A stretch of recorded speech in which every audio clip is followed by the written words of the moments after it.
நமஸ்தே. இன்னைக்கு நம்ம 2வது அத்தியாயத்தில் 50வது ஸ்லோகத்தை பார்க்கலாம். புத்தி யுக்தோ ஜஹாதீஹ உபே சுக்ருத துஷ்கிருதே தஸ்மாத் யோகாய யுஜ்யஸ்வ யோகः கர்மசு கௌஷலம். புத்தி யுக்தः ஜஹாதி இஹ உபே சுக்ருத துஷ்கிருதே தஸ்மாத் யோகாய யுஜ்யஸ்வ யோகः கர்மசு கௌஷலம்.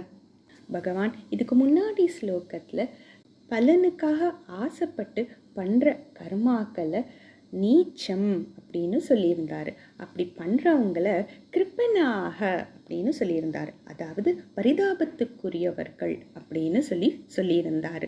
ஏன்னா நம்ம உபனிஷத் சொல்கிறதையும் பார்த்துருந்தோம். யார் இந்த உலகத்தை விட்டு பிரம்மத்தை தெரிஞ்சுக்காம போகிறாங்களோ அவங்க பரிதாபத்துக்குரியவர்கள் அப்படின்னு அந்த உபனிஷத் சொல்லியிருந்தது. பகவான் இந்த ஸ்லோகத்தில் என்ன சொல்கிறாரு? புக்தி யுக்தக சமத்வ புக்தி யுக்தக. யார் கர்மாக்களை சமத்வ புக்தியோட பண்ணுறாங்களோ அவங்க ஜஹாதி அப்படின்னா விட்டுடுவாங்க. எதை விட்டுடுவாங்க? சுக்ருத துஷ்கிருதே. சுக்ருத்தம் அப்படின்னா புண்ணியம், துஷ்கிருத்தம் அப்படின்னா பாப்பம். சுக்ருத்தம் அப்படின்னா செயலை குறிக்கும். எந்த செயல் புண்ணியத்தை கொடுக்குமோ, துஷ்கிருத்தம் அப்படிங்கிறது பாப்பத்தை கொடுக்கக்கூடிய செயல்கள்.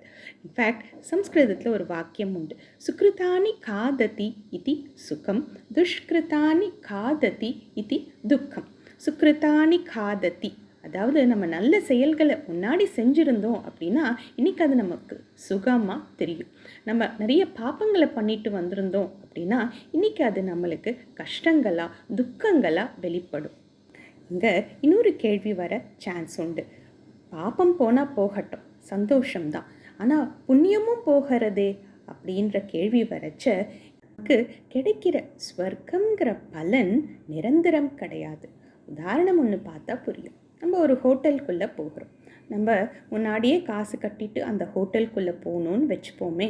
நம்ம எவ்வளவு காசு கட்டுறோமோ அவ்வளவு நாள் அந்த ஹோட்டல்காரன் நம்மளை அந்த ஹோட்டலில் தங்க அனுமதிப்பான்.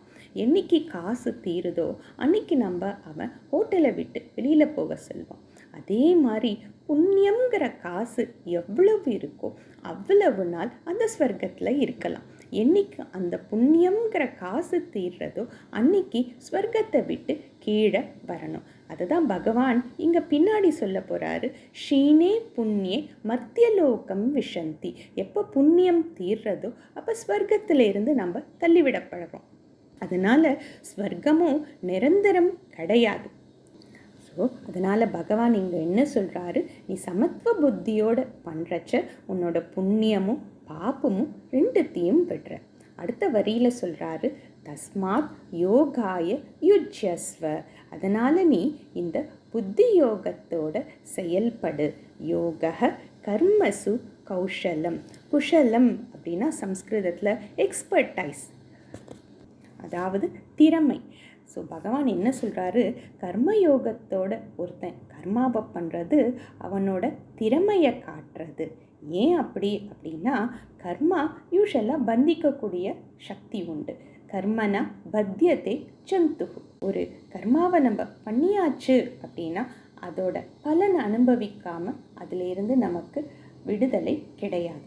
ஆனால் பந்திக்கக்கூடிய கர்மாவை உபயோகப்படுத்தி நம்ம கர்மாவோட பந்தத்திலேருந்து விடுபடுறதுக்கு உபயோகப்படுத்துறதுனால பகவான் அதை திறமை, குஷலதா, எக்ஸ்பர்டைஸ் அப்படின்னு சொல்லியிருக்காரு.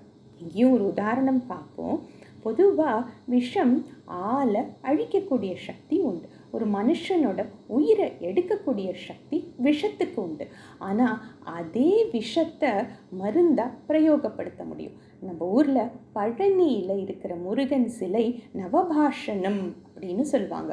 9 விதமான விஷங்களை ஒரு பர்டிகுலர் விதத்தில் சேர்க்குறப்ப அது மருந்தாகிறது. போகர் சித்தர் அப்படி அந்த பழனி முருகனோட சிலையை பண்ணியிருக்கார் அப்படின்னு சொல்லுவாங்க. இப்படி விஷத்தை மருந்தா பிரயோகப்படுத்துறது ஸ்கில் இல்லையா, திறமை இல்லையா? அதைத்தான் இங்கே பகவான் சொல்கிறார். ஸோ கர்மா பந்திக்கக்கூடிய கர்மாவை பந்தத்திலிருந்து விடுபடுறதுக்காக உபயோகப்படுத்துறது தான் ரியலாக திறமை அப்படின்னு சொல்லி பகவான் இந்த இடத்துல சொல்லியிருக்காரு. நம்ம மேலும் அடுத்த ஸ்லோகத்தோட பின்னாடி கண்டினியூ பண்ணுவோம். தன்யவாதக.